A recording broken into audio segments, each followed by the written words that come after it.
அஸ்ஸலாமு அலைக்கும். இன்றைக்கி நம்ம என்ன ரெசிபி பார்க்க போகிறோன்னா பருப்பு போலி தான். இதுக்கு நான் 150 கிராம் கடலைப்பருப்பு எடுத்து ஒரு 1/2 அன் ஹவர் ஊற விட்டுட்டு இந்த பருப்பை மூழ்கிற அளவுக்கு தண்ணி விட்டு குக்கரில் ஒரு 5 விசில் விட்டு வேக அடித்து எடுத்துக்கிறேன். இதை இப்போ வேக வச்ச கடலைப்பருப்பை நீங்கள் ஒரு கடாயில் மாற்றி நல்லா மசிய விட்டு எடுத்துக்கோங்க. இது கூட நான் 2 ஏலக்காய் தட்டி சேர்த்துருக்கேன். இதுக்கப்புறம் நீங்கள் வெல்லம் ஒரு 250 கிராம் எடுத்துக்கோங்க. பருப்பை விட வெல்லம் ஜாஸ்தியாக போட்டுக்கோங்க. நான் அந்த வெல்லத்தை இந்த மாதிரி துருவி எடுத்துக்கிட்டேன். இது கூட நீங்கள் லைட்டாக இனிப்பை தூக்கி கொடுக்கறதுக்கு லைட்டாக உப்பும் சேர்த்துக்கோங்க. இந்த இடத்துல நீங்கள் தேங்காய் கூட துருவி சேர்த்துக்கலாம். பசங்க தேங்காய் சாப்பிட மாட்டாங்க, அதனால நான் தேங்காய் சேர்த்துக்கல. நீங்கள் தேங்காய் சேர்க்கறதா இருந்தால் லைட்டாக கீழே வறுத்துட்டு லைட்டாக கொஞ்சம் வறுத்துட்டு நீங்கள் இதோட சேர்த்துக்கோங்க. இப்போ வெல்லம் போட்ட உடனே உங்களுக்கு எப்படி இருக்குன்னா அந்த அந்த பருப்பு நல்லா லூஸான இருக்கும்.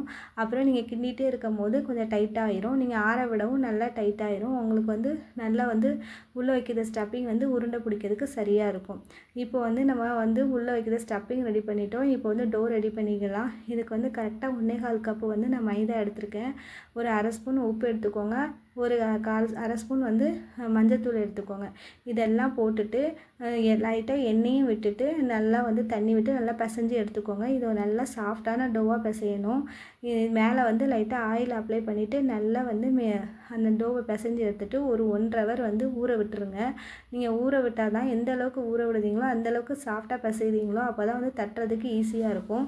இந்த மாதிரி கையில் லைட்டாக தட்டிட்டு உள்ளே ஸ்டப்பிங் வச்சுட்டு இந்த மாதிரி பிளாஸ்டிக் பேப்பர் எடுத்துக்கிட்டிங்கன்னா தட்டுறதுக்கு ரொம்ப ஈஸியாக இருக்கும். உங்களுக்கு ஒட்டாமல் வரும். இந்த மாதிரி கையாலேயே தட்டிக்கோங்க.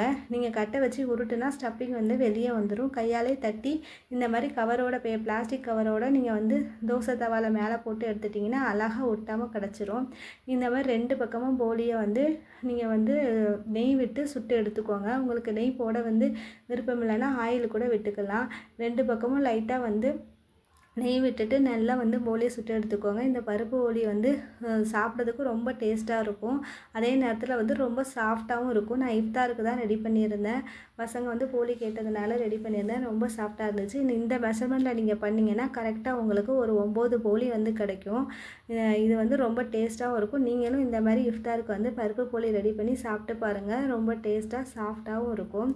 இன்ஷா அல்லாஹ் அடுத்த ரெசிப்பியில் நான் இந்த இன்ட்ரெஸ்டிங்கான ரெசிபி எடுத்துகிட்டு வரேன். என்னோடய சேனலை சப்ஸ்கிரைப் பண்ணிக்கோங்க.